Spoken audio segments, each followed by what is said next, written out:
1 week to go!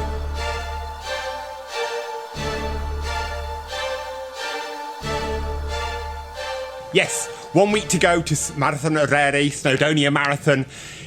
Why do I love this marathon so much? I thought in this video I would share a bit about why I love it, a bit about why I'll be there again for the 6th time, and hopefully share a few tips from my experience of running it the previous 5 times for those of you who may be new to the marathon, to hopefully learn from my experience what's worked for me, what doesn't. Ignore it, take it or leave it. But what I do want to hope to share with you is just how special this is. This is a great event. I love it because of, firstly, the community.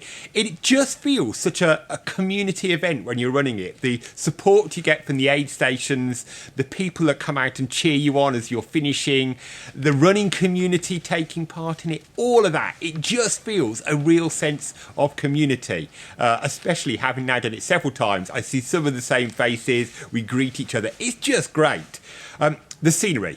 When you can see it, occasionally there has been one or two where I've seen very little of the scenery due to the cloud conditions and so on, but generally the scenery is pretty spectacular. That run up the Llanberis Pass with the mountains either side of you, the river running by the side of you, enjoy it. It is amazing. And that epic feeling when you finish. It isn't an easy marathon, but do you feel amazing when you finish? To have achieved it, the support you get as you finished, and that cuppa at the finish. So one thing I would say, if you spot me as I'm running round, I will be wearing probably black, yellow and white Move It leggings. I won't be missable. So do come and say hello, come and have a chat with me on camera, share why you're enjoying it, or not as the case may be, but hopefully share some of the stories of what is making it special for you. And if you want to get a bit of an idea before you run it of what it's like, then do check out these 2 videos from previous years when I've run it. And I'll make sure I link them at the end of this video as well. So, some tips and my experiences from the past few years of running it. Beforehand, parking nearby.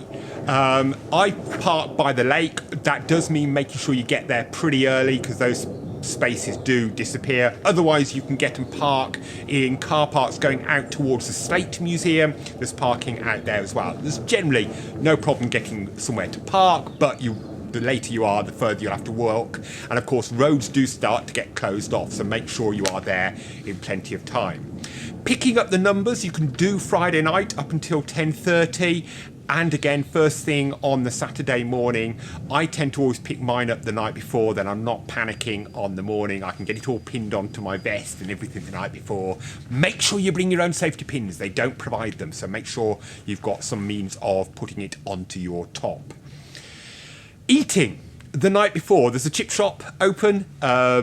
But not very late, so make sure you're there in time before it closes. And there are a few restaurants around and a couple of supermarket-y type places that you can grab some food from as well. So last year I did fish and chips and then got myself some cookies from one of the shops there to have for dessert. In the morning, I tend to head to the Llanberis Art and Craft and Coffee Pot Restaurant for breakfast. I won't be having egg again this year on my breakfast roll because my stomach did not like it last year. This year I'll just be sticking, I think, to butter and toast and maybe a bit of bacon, something a bit more easy to settle on the stomach. But yeah, you can get a great breakfast there. It opens up in time for you to get breakfast and then head to the race. I'm normally there waiting for it to open to make sure I get my breakfast in plenty of time to let it go down, ready for the start. So one of the most common questions is, what do you wear on your feet and on the rest of you for the race? So I have done every one of the ones that I've done in road shoes. So my trusty Brooks will be coming on the race with me again. I think I've probably run it in Brooks trainers every year, though different types. Yes, they don't have loads of grip on the bottom, but bluntly, it's only the last mile 24 to mile 25 and a half that becomes a real issue, because you are running off-road properly at that point. The off-road section after the Llanberis climb at the start is absolutely fine running a road shoes. It's a good surface, gravel surface, no issue at all. It's only that last section where you were thinking, oh, I wish I wore trail shoes. But to be honest, The rest of it, it is a road marathon. I've always run it in road shoes. I've only fallen on my backside once, and I'll give you some tips on that a bit later on.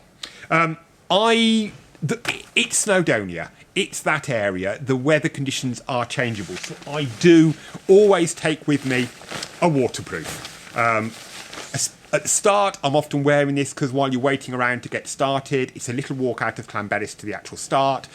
Then, it always seems to be raining at that point, so need that for that. B, you can get a bit chilly standing around waiting. You could go down the bin bag route or whatever, but I prefer to have that with me. And because I've got that with me, and also I'm filming, so I've got camera gear with me, I wear one of these, so a running race pack. And it just means I can stuff my food in there as extra snacks, though there are some excellent food stations on the way around. And I do have my own drink bottles with me as well as the drinks on the way around, because I like to have some carb drink in there, some energy drink to keep me going. So I have those in there. You don't have to. There are plenty of people who run without race packs, but for me, I just like that sort of safety net, I guess you'd call it, of knowing I've got a waterproof to put on, some arm warmers sometimes.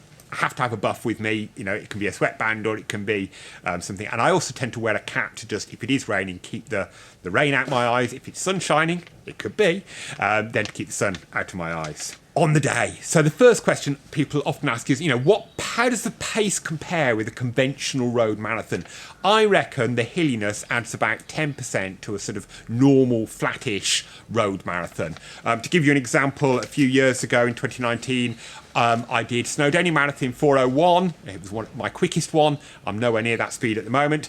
And I ran a flat road marathon a month later in 3:40. So you can sort of see that 10% difference between the two on approximately the same fitness levels. And yes, I am still frustrated that I ran Snowdonia in 4:01. Couldn't I have done it a minute and a half quicker and got that magical sub 4 for Snowdonia Marathon? Hey ho. 3 hills. Now, everybody knows about the first hill, about the Llanberis. It's great, it's epic, you're feeling great at that point, the scenery is spectacular, you get up it. You will have probably Chris the Rhino come bombing past you at some point, but that's all part of the fun. But yeah, that's fine. Hill 2 at Beddgelert, I find the hardest. It's a bit of a slog. It's not massively steep, it goes on a while, and it just saps my legs, and I've struggled on that one every time except the year I did 4:01. The final hill, top tip, walk up it. The first year I did Snowdonia, I watched the official TV coverage back afterwards, and the lady winner walked up that section. So after that, I felt absolutely vindicated walking up that section. To be honest, you're quick walking it as you are running it because of how the steepness and it's slightly rough, etc. So go for walking it. The hardest section, however, is not any of the hills, I think. It's actually that final descent into Llanberis. It is steep. The first section is trail. You do have a risk of falling on your backside. Do stick to the path is my tip. Not tendency is to go, the grass looks easier by the side. The problem is the grass is often more slippy, and that was the year that I went onto the grass. I ended up sliding and falling flat on my backside. So stick to the path. It may be a bit muddier, a look bit wetter, but actually it generally has a bit more gravel under you, so you can actually stay more securely on your feet. It is massively tough on the quads, so especially as the last section which is actually road again, heading into Llanberis, boy do you feel it after all that running beforehand. Top tip, save a bit in your legs, don't absolutely hammer them, because you will want to run that last section into the finish with all the crowds cheering you on towards that finish line. You want to be able to put in a good finish, so save a bit in your legs for that. Weather conditions are unpredictable. I've done it in all weathers. That's why I like to have a waterproof with me. I'm not the fastest of runners. I'm not running it absolutely storming. I can get cold, and so I like something to put on if the weather's a bit cold and wet. So, yeah.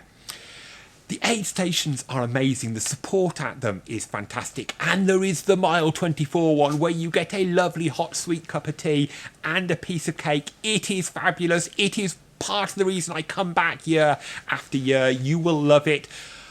I don't care about times anymore, so I enjoy myself there for 3 or 4 minutes. I don't head straight off as soon as I get there. I enjoy that cuppa with extra bits of sugar in. enjoy a bit of cake before setting off for that rough and tumble towards the finish. So enjoy mile 24. How do I fuel overall in the race? I'm not a big fan of gels. It just doesn't seem to suit me.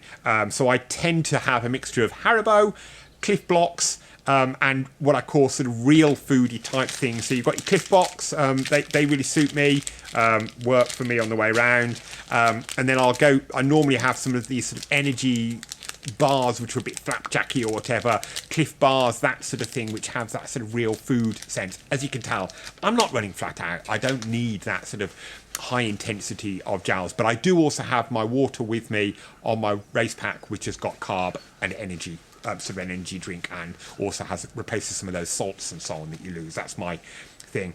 And of course, there's those hot sweet cup of teas at mile 24, and then of course we get to the finish. That finish, the support as you come down that final mile, it will be amazing. You'll love it.